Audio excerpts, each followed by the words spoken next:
Greed. Intense and selfish desire for something, especially wealth or power.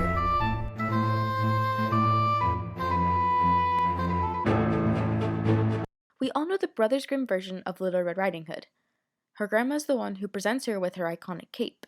So naturally, years later, when her grandmother is feeling sick, Little Red would be happy to deliver wines and cakes to make her grandma feel better. Her mother tells her not to stray too far from the path. It's a straight shot to Grandma's house. However, in the woods, a wolf stops her and asks her where she's going. Little Red explains that she's delivering food to her sickly grandmother, and then tells the wolf where her house is. The wolf walks with her for a bit before telling her that she should pick some lovely flowers for her grandmother. Little Red agrees and wanders farther and farther into the woods. While she is doing this, the wolf runs to grandmother's house, pretending to be Little Red. The grandmother lets the wolf in, and he devours her whole. When Little Red arrives at her grandmother's house, she discovers not her grandmother, but the wolf dressed in her grandmother's clothing. Little Red doesn't notice right away, and instead points out, "What big eyes, what big ears, what big teeth you have, grandmother."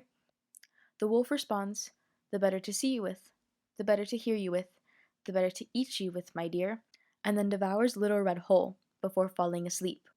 A huntsman passing by hears the wolf snores and, thinking something's wrong with the grandmother, decides to check on her. When he discovers the wolf, he cuts open the wolf's stomach, freeing Little Red and her grandmother. They then stuff the wolf's stomach full of rocks, so that when he wakes up, he falls dead. And together, they live happily ever after.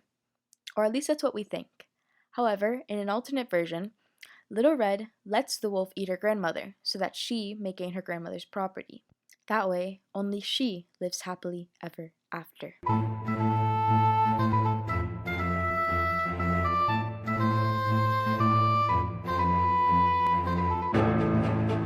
We had our followers answer the heart-wrenching and controversial question, why would someone kill their own family? Some responses we received were, they have mental health issues, they haven't been treated like family, their family abused them and they feel they are in the right. There are underlying issues in their dynamic. They want to collect money from their inheritance.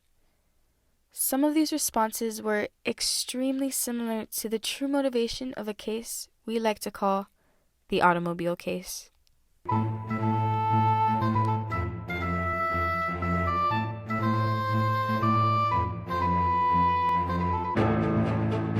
On November 13, 1974, Ronald Joseph burst into Henry's bar in Amityville, Long Island, New York, and declared, "You gotta help me. I think my mother and father are shot."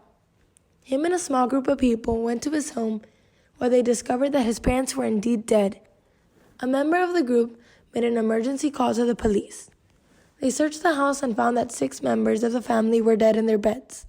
The victims were his parents and his 4 siblings. He was taken to the department for his own protection.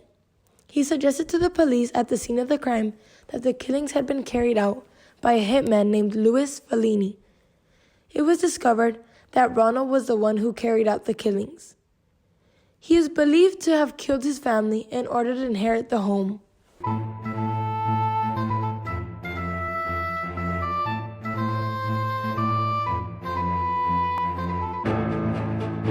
So that's the story of Red Riding Hood and Ronald Joseph.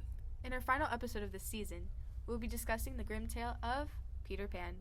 I'm Annie Coiras. I'm Adriana Diaz. And I'm Lily Harrison, and this has been Once Upon a Crime.